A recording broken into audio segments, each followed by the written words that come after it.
जय श्री कृष्ण भक्तों, स्वागत है आपका भक्ति सागर ब्लॉग्स में। और मैं रेखा आज आपको अधिक मास की एक ऐसी कथा सुनाने जा रही हूँ जो चमत्कारी और अनसुनी है, जिसे सुनकर आप जान पाएंगे कि पुरुषोत्तम मास में कैसे एक छोटा सा दान भी गरीब की किस्मत चमका सकता है और कैसे लालच और ईर्ष्या से बड़े अमीर को भी मिट्टी में मिला सकता है। तो चलिए शुरू करते हैं इस अनसुनी कथा को। एक गांव में दो देवरानी जेठानी रहती थी। जेठानी का नाम था माया और देवरानी का नाम था सुमति। माया के पास धन दौलत की कोई कमी नहीं थी। उसका पति शहर का बहुत बड़ा व्यापारी था, लेकिन माया का दिल मरुस्थल की तरह कठोर था और ना तो धर्म पुण्य में समझती थी और ना ही दान धर्म करती थी। वह बस हमेशा सुमति को नीचा दिखाने की कोशिश करती थी। वही सुमति बहुत ही गरीब छोटे से घर में अपने पति के साथ खुशी से जीवन व्यापन करती थी। उसका पति मजदूरी करके अपना और अपनी पत्नी का पेट पालता था, लेकिन सुमति का घर भक्ति से महकता था। वह नित्य प्रतिदिन भगवान की सेवा पूजा अर्चना किया करती थी और बहुत ही दयालु थी। तभी अधिक मास आया और सुमति ने सोचा कि इस अधिक मास में मैं मौन व्रत रखूंगी और प्रतिदिन सायंकाल में किसी भी छोटे बड़े जीव को एक समय भोजन कराऊंगी। सुमति की ये बात सुनकर जेठानी माया ठेका लगा के हंसने लगी और बोली, अरे सुमति, घर में तो खाने के लाले पड़े हैं और चली हो दान धर्म करने, दूसरों को खिलाने। पहले अपने खाने का तो बंदोबस्त कर लो। देखो, मैं भी पुरुषोत्तम मास नहाती हूँ। और ऐसा कहकर तभी माया ने दिखावे के लिए बड़े बड़े पंडितों को बुलवाया, 56 भोग बनवाए और पूरे गांव भर में ढिंडोरा पिटवा दिया कि वह धर्म दान पुण्य कर रही है, लेकिन दान देते समय वह गरीब और ब्राह्मणों का अपमान करती थी और उन्हें बासी और बचा कुचा भोजन देती थी। तभी पुरुषोत्तम मास के बीच में एक दिन अचानक भयंकर बारिश होने लगी। रात का समय था और सुमति अपने दरवाजे के पास खड़ी थी।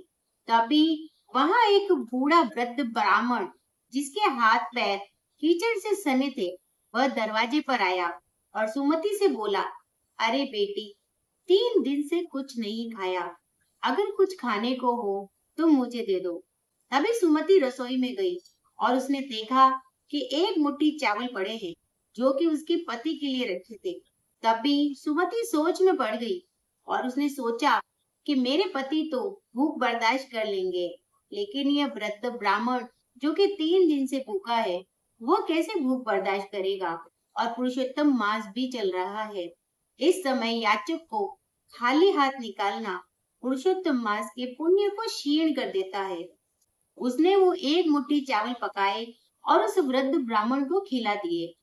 वृद्ध ब्राह्मण ने उसके हाथ से दिए प्रेम से वह चावल खाए और उसके बाद उसने जाते वक्त सुमति को एक लकड़ी का टुकड़ा दिया और कहा कि बेटी, इसे तुम अपने आंगन में गाड़ देना, ये तुम्हारे कर्मों का फल है। सुमति ने वह लकड़ी आंगन में गाड़ दी और सोने चली गई। वही भिखारी जेठानी माया के महल जैसे घर में पहुंचा और खाना मांगने लगा। उस समय माया अपने सोने के गहने गिन रही थी। जैसे ही भिखारी ने खाना मांगा और माया ने उसे देखा, उसके कीचड़ भरे हाथ पैरों को देखकर उसे दुत्कारते हुए बोली, अरे भिखारी, कहाँ चला आ रहा है? मेरे इतने सुंदर और महंगे फर्श को तूने गंदा कर दिया।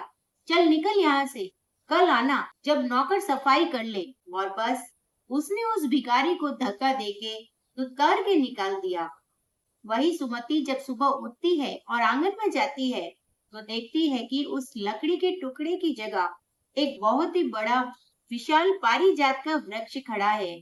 उस वृक्ष पे फूल नहीं बल्कि सोने चांदी के सिक्के लगे हुए थे। धीरे धीरे उसका घर धन धान्य से भर गया, पूरा आंगन सोने का हो गया। लेकिन सुमति ने अपने धर्म को नहीं छोड़ा। उसने उस धन से गांव में धर्मशालाएं बनवाई, कुएं खुदवाए और भूखों को भोजन दिया। बस जैसे ही ये बात जेठानी माया को पता चली, वह जल भुन गई। उसने सोचा जरूर उस बूढ़े भिखारी को कोई जादू आता है।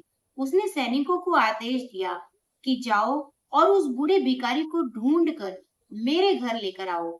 उसने भिखारी को घर बुलवा कर उसके आगे 56 भोग लगवाए और कहा कि बाबा, जो पसंद हो वो खाइए, लेकिन मैंने सुना है कि आपके पास कोई सूखी लकड़ी है, मुझे भी वो लकड़ी चाहिए। बस बाबा ने जाते समय माया को भी एक लोहे की छड़ दी और कहा कि इसे अपने आंगन में गाड़ देना। माया ने अपने आंगन के बीचों बीच उस लोहे की छड़ को गाड़ दिया और खुशी खुशी सोने चली गई। दूसरे दिन माया जब उठी तो उसने सोचा कि जरूर ही मेरे आंगन में भी सोना ही सोना हो गया होगा। लेकिन जैसे ही उसने दरवाजा खोला, उसके मुंह से चीख निकल गई। उसने देखा कि उसके आंगन में लोहे की छड़ से कीड़े मकोड़े सांप बिच्छू निकल रहे हैं, जो कि उसके घर के एक एक सामान और धन धान्य को खा रहे हैं। देखते ही देखते उसके घर की सारी चीजें उन सांप बिच्छुओं ने खाकर राख कर दी। अब माया का घर खंडर में परिवर्तित हो गया। माया रोती रोती भागी और सुमति के पास पहुंची और बोली, छोटी, ये सब क्या हो गया? मैंने तो भिखारी को 56 भोग खिलाए और तूने तो सिर्फ एक मुट्ठी चावल, फिर भी तेरा घर सोने से भर गया। तभी वहां पर और बूढ़ा भिखारी प्रकट हुआ, लेकिन इस बार उनकी छवि बूढ़े भिखारी की नहीं थी। वे साक्षात पुरुषोत्तम भगवान थे।